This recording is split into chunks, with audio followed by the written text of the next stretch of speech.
sekali lagi ini sebuah kehormatan yang luar biasa, apalagi sekarang saya bersama dengan orang-orang hebat ini, senior-senior hebat kita ini. Ada Prof. Andi Ahmad yang luar biasa, jejak intelektual beliau itu sudah tidak dinafikan lagi, dan di samping kiri kita ini ada senior kita, senator hebat kita yang tadi saya sudah quote pencerahannya di ruangan di atas tadi, bahwa tidak ada itu istilah ganti rugi, gitu. Yang ada itu ganti mutu, gitu. Dan berikan tepuk tangan juga kepada kita ini. Ya, karena waktu kita sangat singkat, saya sebenarnya sudah membuat PowerPoint, ya. Meskipun ada yang mengatakan bahwa biasanya dia membuat PowerPoint itu karena tidak punya power dan tidak punya point. Tapi saya mencoba masuk itu supaya ini bisa lebih sistematis. Buku dari Bapak Mustamin Raga ini, Suara dari Pelukan Kabut, menurut saya ini buku yang sangat totalitas. Mengapa totalitas? Karena dari sampulnya saja ini sudah berkabut. Ya, saya berapa kali bolak-balik. Ya, ini luar biasa, dan isinya semua hampir semua berkabut. Ya, saya ini karena acara bedah buku ya. Cuma satu halaman yang menurut saya tidak berkabut ini, oleh saya bacakan ya halamannya. Untuk istriku tercinta. Ya, ya, yang selalu setia menunggu di tepi setiap perjalanan. Kalau saya menganalisa ini, saya berkontemplasi, sepertinya ini satu-satunya halaman yang tidak ada kabutnya. Ini kalau saya bahasakan suara dari pelukan kelambu, bukan kabut lagi kalau kita bahasakan ini. Dan ini menurut saya luar biasa dari Bapak Mustamin, yang tidak banyak saya kira penulis yang menulis di awal itu langsung dipersembahkan kepada istri. Ya, itu menunjukkan kesetiaan dan loyalitas beliau gitu. Yang jelas Pak Mustamin ini bukan masuk kategori ikatan suami atau istri, tapi ikatan suami yang sangat mencintai istri. Makanya dipersembahkan oleh ya. Dan kabut ini menurut saya ini kelanjutan dari karya beliau yang pertama yang judulnya Topeng-Topeng, yang saya juga menjadi pengantarnya, tapi secara lisan gitu. Tapi saya anggap bahwa mahakarya dari Bapak Mustamin Raga, Suara dari Pelukan Kabut ini luar biasa, mengcover berbagai macam isu yang ada di dalam. Dan menurut saya salah satu kehebatannya Pak Mustamin, di sela-sela kesibukan beliau sebagai sekretaris dinas perpustakaan, itu mampu menulis apa yang dia lihat. Kita mungkin Bapak Ibu gelisah dengan isu-isu yang ada di sini, tapi tidak banyak yang mampu menulis. Jadi ini contoh yang paripurna seorang birokrat, ya. Kita lihat CV beliau, alumni dari sastra Inggris, kemudian nyebrang terkait dengan perencanaan wilayah, tapi isu yang dihadirkan itu isu yang mengcover realitas yang selama ini kita mungkin kita anggap biasa-biasa saja, tapi bagi Pak Mustamin itu sesuatu yang luar biasa. Dan ini menurut saya yang salah satu distingsi ya yang dimiliki oleh buku ini, ya, karena mampu menghadirkan itu. Apalagi ya kalau kita, ya saya percepat saja. Saya mengutip beberapa judul yang ada di dalam buku ini. Tidak semua judul yang ini. Saya kutip beberapa judul yang menurut saya ini tidak banyak orang menganggap bahwa itu masalah. Tapi bagi Pak Mustamin itu masalah sebenarnya. Ya, misalnya ketika Pak Mustamin menyebut pintu, itu di judul pertama dia menyebut pintu. Ini contoh sekali, karena judul pertama pintu, di mana kita sebelum masuk ke ruangan ini harus melewati pintu. Sayang sekali ini, mestinya judul keduanya ini setelah pintu jendela, Pak. Ya, karena banyak orang tidak bisa lewat pintu, itu biasanya lewat jendela. Dan itu menjadi sebuah masalah. Gitu. Dan sampah gitu. Ya, sampah ini ya baik sampah fisik maupun sampah non fisik itu menjadi problem, dan itu diurai secara ciamik oleh Pak Mustamid. Dan menurut saya kalau kita baca bukunya ini setelah kita salah subuh, itu sepertinya mengalir menyentuh hati kita gitu. Yang dibaca setelah salah duhur gitu. Ya biasanya nggak boleh apalagi setelah salah asar gitu. Tapi kalau setelah salah subuh, di saat keheningan kita membaca ini betul-betul menyentuh lapisan terdalam dari perasaan kita gitu. Dan itu menurut saya ini sampah, apalagi beliau ketua RW. Ya. Ketua RW yang saya lihat di WA itu banyak sekali keluhan-keluhan tentang sampah. Tapi dengan santai Pak Mustamid itu kemudian menjawab, tidak pernah marah, tidak pernah ini gitu. Dan ini dengan baik gitu. Persoalan sampah ini kan luar biasa gitu. Ya. Apalagi masuk lagi pada judul gratis gitu. Ini lagi tren lagi gratis sekarang ini gitu. Ya, saya tidak menyebut MPG makan bergizi gratis menjadi satu problem, tapi gratis dalam konteks apa yang dimaksud oleh Pak Mustamid diurai secara filosofis, ini yang menurut saya yang berbeda ketika orang lain. Terjemahan gratis itu ternyata itu bisa dilihat dari berbagai perspektif gitu. Ya, apalagi kalau kita mengangkat ke judul berikutnya, polisi tidur ya. Coba Bapak Ibu, polisi tidur bagi kita seperti sesuatu yang biasa, tapi bagi Pak Mustamid itu bisa menjadi problem gitu.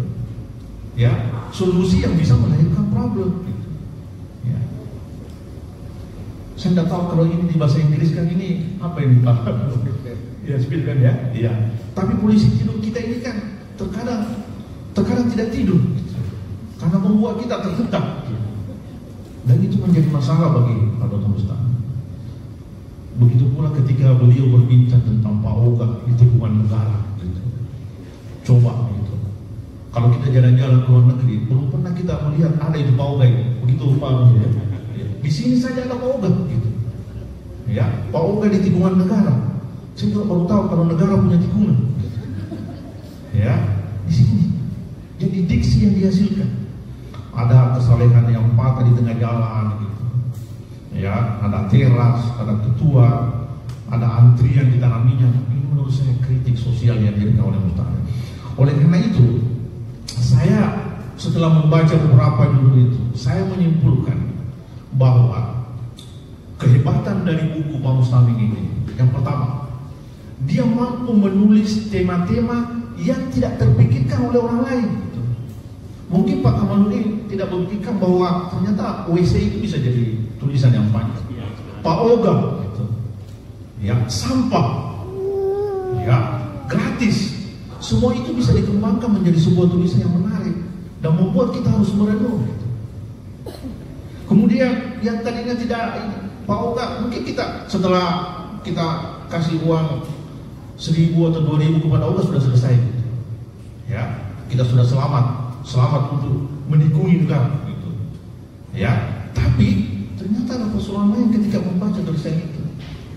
Ya, diksi yang dihasilkan sangat filosofis, dan yang paling penting juga kritik sosial yang ada dalam buku ini itu tidak menjatuhkan gitu. Ya, dia mengkritik pemerintah, dia mengkritik pelaku kebijakan. Sementara Pak Mustamid juga sebenarnya birokrat negara gitu. Jadi posisi beliau sebagai sekretaris dinas tidak membuat dia terpasung dalam dunia kritisisme. Itu saya kira yang dihasilkan oleh Pak Mustamid. Nah, kalau kita meminjam, ini ada sedikit ya, mohon maaf Pak Prof. Maaf, tolong dikoreksikan kalau saya salah gitu. Bahwa ternyata apa yang ditulis oleh Pak Dr. Mustamid ini, kalau kita meminjam teori-teori kebahasaan, saya memasukkannya ini pada hermeneutika ala Paul Ricoeur. Ya, Paul Ricoeur itu salah satu filosof Prancis yang kemudian sangat terkenal dalam dunia hermeneutikanya. Di antara banyak pemikir hermeneutika ada Gadamer, ada Dilthey, ya, ada Derrida, ya, ada Habermas. saya memasukkan beliau itu dalam konteks hermeneutical record. Mengapa? Karena dia mengatakan bahwa apa yang kita interpretasi dalam kehidupan ini, persoalan WC, persoalan sampah, persoalan gratis, ternyata itu terkait dengan makna kehidupan ini. Bahwa kita melihat perpustakaan ini, itu tidak hanya dilihat sebagai sebuah bangunan struktur di mana orang di dalam membaca buku gitu. Itu ada makna hidup di dalam. Semakin banyak orang ke perpustakaan, itu bisa kita maknai bahwa literasi orang Goa misalnya itu lebih suka membaca dibanding suka jogging di sana. Gitu. Itu makna hidup. Itu yang diungkapkan oleh Ricoeur gitu. Segala kompetensi dalam kehidupan ini itu pasti ada makna di balik tes, dan makna itu sangat terkait dengan kehidupan kita. Ya, ada laporan ditulis, ya, ada apa sih, buzzer gitu, ya, semua itu terkait dengan kehidupan kita. Nah, ini yang dimaksud oleh Pak Ricoeur bahwa memahami teks itu berarti mengaitkan dengan makna hidup gitu. Ya. Tadi teks yang diungkapkan oleh senior kita, ya, tokoh kita, senator kita, Pak Warisan, bahwa diksi, ya, ganti rugi itu sebenarnya menyesatkan, karena banyak orang sebenarnya yang diuntungkan oleh pembangunan di satu sisi, ya, saya tidak mengeneralisir itu, ya, karena ada juga yang tadinya untung lama-lama 2 bulan 3 bulan menjadi rugi, ya, karena keuntungannya diberikan ini, ya. Nah, diksi yang dihasilkan itu, kemampuan Pak Mustamin untuk membaca realitas kehidupan itu selalu dikaitkan dengan kehidupan yang lebih luas, konteks kehidupan yang lebih luas. Nah, itulah yang dimaksud oleh Ricoeur, itu adalah refleksi. Jadi, Pak Mustamin memahami kehidupan ini itu dengan refleksi. Persis apa yang dikatakan oleh Pak Ricoeur. Ya, meskipun, nah ini sedikit ada kritikan, ya, kritikan pada buku ini. Buku ini menurut saya sangat menarik, ya, apalagi pengantarnya ini profesor semua ini, ada senior kita ini, ya, Profesor Dr. Andi Ahmad, ya, saya juga ada tongkat sedikit di sini kesan di sini, ya, Profesor Dr. Muhammad, ada Profesor Bisma. Ini kan sebenarnya kalau kita kritisi, ketika menyebut profesor di buku itu berarti bisa menjadi konsumsi akademik, ya. Pasarnya itu tidak hanya kalangan yang non-akademik, itu masuk pada akademik. Nah, sejatinya kalau itu kemudian masuk dalam wilayah akademik, ada baiknya, ya, saya tidak tahu Pak Mustamin ada di sini, ya, ada baiknya ketika menyebut misalnya tentang kesalehan yang patah, ya, itu sangat luar biasa, persis apa yang saya pahami tentang ada kesalehan individu, ada kesalehan sosial. Tapi ketika dia membackup dengan quote dari orang-orang bijak, ya, saya membaca di sini, ini sangat menarik yang disebut oleh Pak Mustamin Raga. Ketika dia menyebut begini, saya bacakan sedikit, ya, tentang kesalehan yang patah di tengah jalan itu, ya, berjubah panjang simbol kesalehan, tapi pendek kesabaran pada orang yang berbeda pandangan. Nah, itu kan luar biasa, itu realitas dalam kehidupan kita. Tapi ketika itu di backup oleh, ya, misalnya meminjam istilah Gus Dur gitu, meminjam istilah siapa tokoh-tokoh penting, Cakmo. Nah, itu menjadi luar biasa.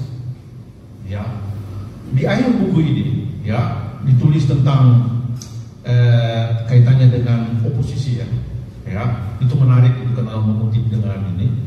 Tapi kalau tulisan-tulisan yang lain, apalagi kalau beliau menulis tentang sampah, kemudian ada data-data statistik tentang sampah, ya, sampah yang menggunung di daerah Antang sana itu, yang pada saat-saat tertentu bisa juga membuat jadi kabut, ya, kabut penglihatan kita, bau polusi udara yang luar biasa.